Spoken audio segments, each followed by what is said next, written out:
सब network crime world को subscribe करें, बेल आइकन दबाएं और अपडेट पाएं।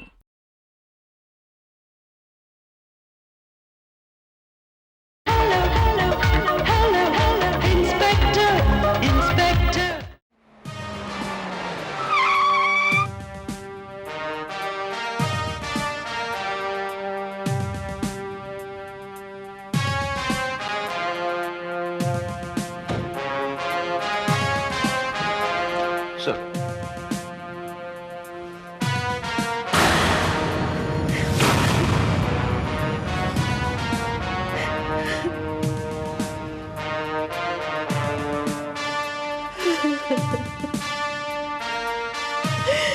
हे भगवान, ये सब क्या हो गया। मुझे क्या पता था कि मेरे जागरण के जाने के बाद ये सब कुछ हो जाएगा। अगर मुझे पता होता तो मैं अपनी बहू को छोड़कर कहीं नहीं जाती, कहीं नहीं जाती। चुप हो जा बहना। होने में क्या लिखा है ये किसे नहीं मालूम।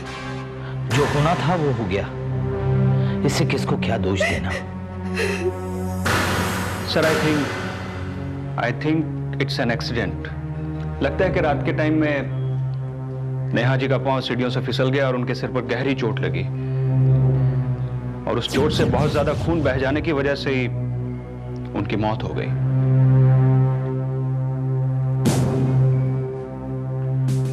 हादसे की खबर हमें किसने दी? हमने दी साहब। सुबह सुबह जब हम यहाँ आए तो हमने देखा कि मालकिन की लाश देखकर हम बहुत घबरा गए साहब। सबसे पहले हमने जाकर बड़ी मालकिन को खबर दी, उसके बाद पुलिस को। यानी जब ये हादसा हुआ उस वक्त घर में कोई नहीं था? जी हाँ, बहना पड़ोस में जागरण पर गई हुई थी। मैं भी अपने दोस्त की पार्टी में गया हुआ था। मोहन तो यहाँ रात को रहता नहीं है, वो सवेरे सवेरे आया।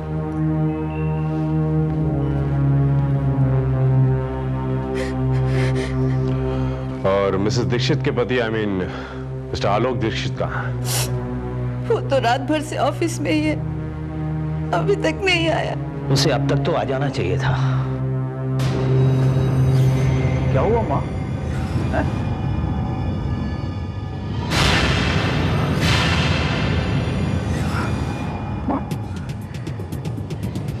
ये सब कैसे हुआ?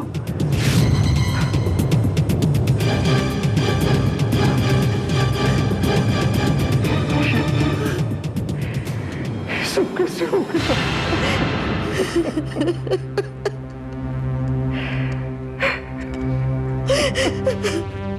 कितना समझाया करती थी मैं उसको कि बहू सीढ़ी आराम से उतरा कर बेटा, लेकिन उसकी आदत आखिर वही हुआ जिसका डर था। पैर फिसल गया उसका सीढ़ियों से। वक्त रहते उसे अस्पताल पहुंचा दिया जाता तो शायद वो बच जाती, लेकिन घर में कोई था ही नहीं।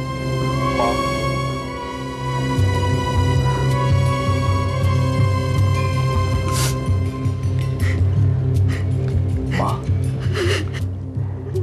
ये तुमने क्या किया? मुझे अकेला छोड़कर तुम जागरण को चली गई।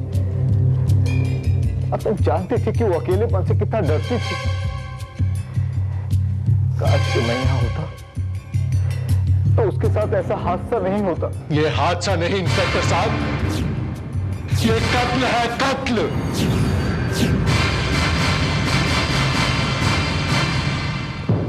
आपके कहने का मतलब? इंस्पेक्टर साहब, इन सब लोगों ने मिलकर मेरी बेटी का कत्ल किया है। इन सब लोगों ने मिलकर। ये क्या कह रहे हैं समधी जी आप? दीनानाथ जी, आपसे कोई भूल हुई है? अरे भूल तो मेरे से उसी दिन हो गई थी जब मैंने अपनी फूल सी बेटी की शादी तुम्हारे साथ कर दी थी।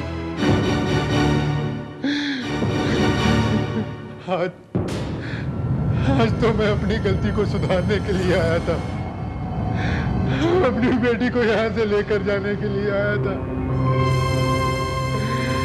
लेकिन मेरे को क्या मालूम था कि मुझे मेरी बेटी की लाश मिलेगी।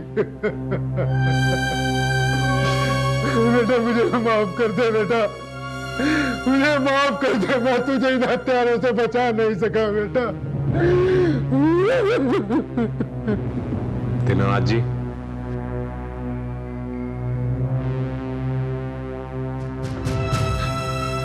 आप जानते हैं आप क्या कह रहे हैं? जी इंस्पेक्टर साहब, मेरी बेटी की हत्या की गई है। मेरी बेटी ने बताया मुझे सब कुछ इंस्पेक्टर साहब। ये देखिए, ये उसके खत जो उसने मुझे लिखे हैं, पढ़िए इनमें उसने साफ लिखा है कि कितने अत्याचार करते थे ये लोग उस पर, और वो बेचारी इनके सारे अत्याचारों को चुपचाप सहती रही इंस्पेक्टर साहब।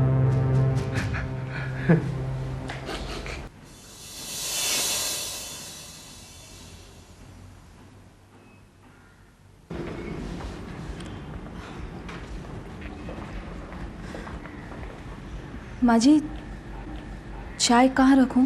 सर पे रख दे मेरे। जी? कहीं भी पटक दे। तेरे हाथ की चाय पीकर कौन सा मुझे मोक्ष मिलने वाला है? भगवान जाने कौन से पाप किए थे तो तुझ जैसी बहू मुझे मिली है। माँ जी, आप मुझे हमेशा क्यों कोसती रहती हैं? आखिर क्या किया है मैंने? कुछ करने लायक है तू? 2 साल हो गए तेरी शादी को, लेकिन इस घर को वारिस नहीं दे पाई तू। माँ जी, अगर मैं बान नहीं बन पाई तो क्या इसमें मेरा कसूर है? ना ना, कसूर तो मेरा है जो तुझ जैसी लड़की को इस घर की बहू बनाकर ले आई। दहेज के नाम पर फूटी कौड़ी तक तो दी नहीं तेरे बाप ने। हमने कुछ नहीं कहा, लेकिन ये क्या मालूम था कि इस बंजर जमीन को वो हमारे पल्ले बांध देगा। माँ जी, बस कर।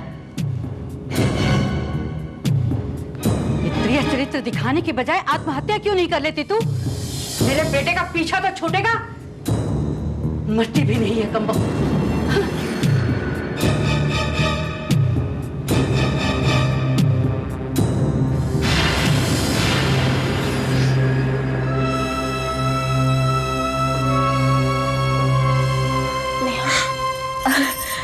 अरे रश्मि, तू कब आई? अभी, जब तेरी सास का लेक्चर चल रहा था। तू ये सब कैसे बर्दाश्त कर लेती है?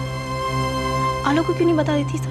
उन्हें ये सब बातें बताकर परेशान करने से क्या फायदा? मेरे लिए तो सिर्फ इतना काफी है कि वो मुझसे प्यार करते हैं। एक बात कहूँ नेहा, अगर तेरी जगह मैं होती ना तो ऐसी सास को मैं 2 दिन में सबक सिखा देती। अच्छा, क्या करती तू? मैं जान से मार डालती। अरे किसी को मार डालना इतना आसान होता है क्या? इतना मुश्किल भी नहीं है। एक बात कहूँ नेहा, तू होशियार रहना। तेरी सास मुझे बहुत खतरनाक लगती है। तुझसे छुटकारा पाने के लिए वो कुछ भी कर सकती है, कुछ भी। कम ऑन नेहा, देखो माँ की बातों को इतना सीरियसली लेने की जरूरत नहीं है। और फिर माँ इतनी दिल की बुरी नहीं है, वो तो बस बच्चों की ख्वाहिश ने उन्हें थोड़ा सा चिड़चिड़ा बना दिया है। हाँ, मैं जानती हूँ, इसलिए कभी कभी खुद को कसूरवार समझती हूँ, पर मैं कर भी क्या सकती हूँ? नेहा, हो सकता है हमारी किस्मत में औलाद ही ना हो। आलोक, मैं एक बात कहूँ? कहो। मैं डॉक्टर गुप्ता से मिली थी और उन्होंने मुझे कहा मैं माँ बन सकती हूँ। क्या? हाँ, और इसीलिए मैं चाहती हूँ कि तुम भी उनसे आके मिल लो। अगर तुम चाहो तो हम इस घर को एक वारिस दे सकते हैं। देखो नेहा, अगर तुम सोचती हो कि डॉक्टर गुप्ता कोई चमत्कार कर सकते हैं तो ये तुम्हारी भूल है। और फिर आजकल डॉक्टर के लिए पेशेंट थोड़ी रह गया है, वो तो उसके लिए कस्टमर है और उसका मकसद है उससे पैसा कमाना, बस। पर डॉक्टर गुप्ता उन डॉक्टरों में से नहीं है, और अगर थोड़े से पैसे खर्च हो जाए हमारी जिंदगी में खुशियां लाने के लिए तो इसमें क्या हर्ज है? मगर ये फाइल, इसमें डॉक्टर गुप्ता की पूरी रिपोर्ट लिखी हुई है, तुम पढ़ सकते हो। और अगर तुम्हें लगे कि हमें ये इलाज कर लेना चाहिए तो इस पे साइन कर दो। वरना मैं उनसे मना कर दूंगी। नेहा, देखो, अगर तुम्हें लगता है कि ये इलाज करने से हमारे घर में खुशियां आ सकती हैं, तो मैं इसके लिए तैयार हूं। हाँ सच, ये तो भगवान की मर्जी है बहना कि आलोक की किस्मत में औलाद का सुख ही नहीं लिखा। लेकिन भैया, किस्मत बदलते देर ही कितनी लगती है। बस एक बार उस कलमुही से छुटकारा मिल जाए, फिर देखना मैं क्या करती हूँ। क्या मतलब? मतलब ये भैया कि तुम आलोक को समझाओ कि वो नेहा को तलाक दे दे। उससे छुटकारा मिल गया तो मैं उसके लिए ऐसी बहू लेकर आऊंगी जो इस घर को एक वारिस दे सके।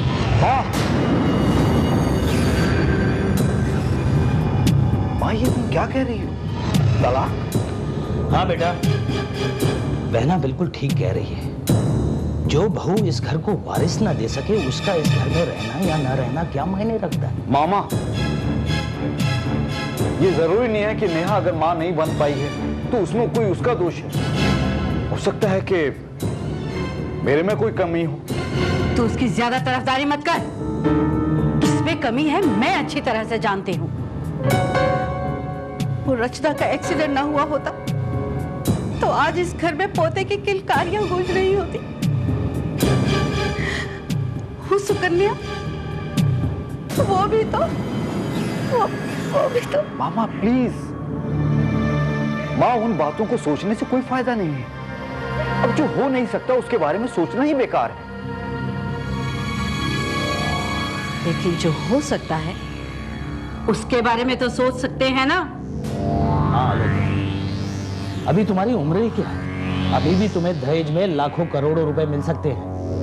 ये तो बहना की जल्दबाजी थी कि एक कंगले की घर की लड़की को अपनी बहू बना बैठी। मामा, और नहीं तो क्या? ना बाप ने हमें कुछ दिया ना बेटी ने। मैं तो कहती हूँ इस कमबख्त को उसके बाप के घर ही छोड़ा। वैसे भी इससे तलाक हासिल करने में तुझे कोई ज्यादा तकलीफ नहीं होगी। हाँ माँ, ये बात तुम कह रही हो? माँ, एक औरत हो के तुम एक दूसरी औरत के बारे में ऐसा सोच सकती हो? मैं ये सोच भी नहीं सकता था। और तुम अच्छी तरह जानती हो कि मैंने ये शादी तुम्हारी खुशी के लिए की थी। लेकिन अब मैं नेहा को नहीं छोड़ूंगा। मैं किसी भी हालत में नेहा को तलाक नहीं दूंगा। तो मेरी भी एक बात सुन ले बेटा, अगर तूने उसे तलाक नहीं दिया तो उससे छुटकारा पाने के लिए मुझे कोई और तरीका ढूंढना पड़ेगा।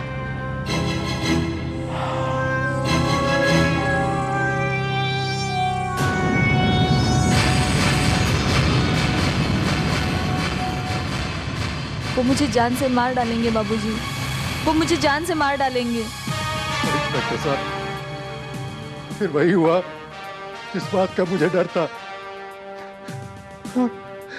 उन लोगों ने मेरी बेटी की हत्या कर दी। क्या अब भी आपको मेरी बात पे विश्वास नहीं आता इंस्पेक्टर विजय? देखिए दीनानाथ जी, हो सकता है कि हालात उस वक्त ऐसे रहे हों, लेकिन नेहा जी की लाश देखकर यह साफ पता चलता है कि उनकी मौत सीढ़ियों से गिरकर ही हुई है। कत्ल की कोई गुंजाइश ही नहीं है। लेकिन ये भी तो हो सकता है कि उन्होंने नेहा को मारा ही इस तरह से हो कि वो दुर्घटना लगे। इंस्पेक्टर विजय, मेरा दिल चीख चीख कर कह रहा है कि मेरी बेटी की हत्या की गई है। हत्या की गई है नेहा की। क्या आपके कानून को एक बाप के दिल की दुहाई नहीं सुनाई देती इंस्पेक्टर विजय? दीनानाथ जी, आप इत्मीनान रखिए। आपकी बेटी का ये खत इस केस को कोई ना कोई दिशा जरूर देगा। I am very sure. और अगर आपकी बेटी का कत्ल हुआ है तो हत्यारे को सजा जरूर मिलेगी। I promise. ये आप क्या कह रहे हैं इंस्पेक्टर विजय? नेहा की हत्या हुई है? ये मैं नहीं कह रहा हूं मिस्टर आलोक दीक्षित, बल्कि खुद आपकी धर्मपत्नी नेहा दीक्षित के हाथों लिखा लेटर कह रहा है, जो उन्होंने अपने पापा को लिखा था। अभी लेटर खुद देख सकते हैं। Please have a look. Alok ji, ये लेटर जरा ध्यान से पढ़ लीजिए। इसमें साफ साफ लिखा है कि आपकी माताजी उन्हें जान से मार देना चाहती थी ताकि आपको उनसे छुटकारा मिल सके। ये गलत है, ये एकदम झूठा इल्जाम है मेरी बहन पर। मेरी बहना तो बेटी से ज्यादा प्यार करती थी अपनी बहू को, उसके खिलाफ वो एक शब्द नहीं सुनना चाहती थी। और फिर मैं अपनी बहू की हत्या क्यों करूंगी? मैं खुद ही तो उसे इस घर की बहू बनाकर लाई थी, और यहाँ तक कि दहेज के नाम पर मैंने एक फूटी कौड़ी नहीं मांगी थी दीनानाथ जी से। मैं आप बिल्कुल सही कह रही हैं कल्याणी जी, बिल्कुल सही। लेकिन सवाल दौलत का नहीं था कल्याणी जी, सवाल था वारिस का। क्या यह सच नहीं है कि पोते पोतियों की कमी आपको अक्सर कचोटते रहती थी और शादी के 2 साल बाद भी आपकी बहू ने आपकी ये ख्वाहिश पूरी नहीं की और आपने उसे जान से मारने का फैसला कर लिया? Am I right? इंस्पेक्टर, ये झूठ है। ये सच है मिस्टर आलोक दीक्षित।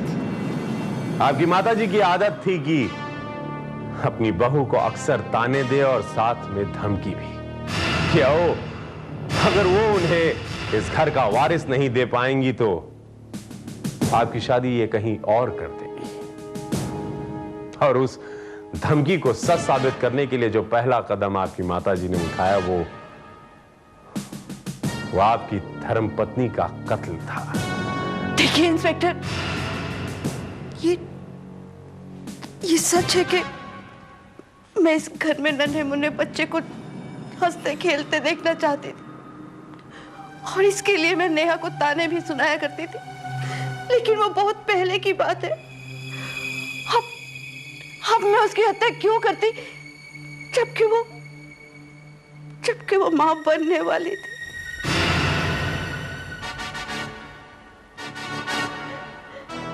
What? जी हाँ इंस्पेक्टर, ये सच है, नेहा बिटिया मां बनने वाली थी। ये खुशी की खबर उसने 2 दिन पहले हमें घर पर सुनाई थी, और बाहरी किस्मत 2 दिन बाद ही बहू। Mrs Dikshit pregnant? हाँ इंस्पेक्टर, ये सच है। क्या आपको अब भी लगता है कि नेहा की हत्या हुई है?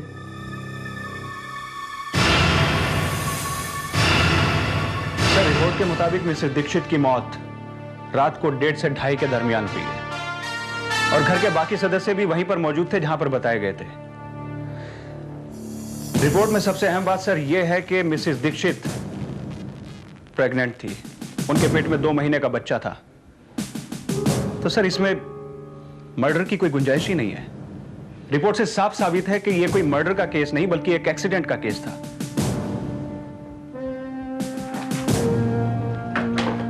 नहीं शर्मा, नो। पोस्टमार्टम की रिपोर्ट से यह साबित होता है कि हम जो समझ रहे थे असल में वो बात नहीं थी, बल्कि पोस्टमार्टम की रिपोर्ट यह साबित करती है शर्मा कि मिसेस नेहा दीक्षित की मौत एक हादसा नहीं, एक कत्ल था। It is a murder Sharma.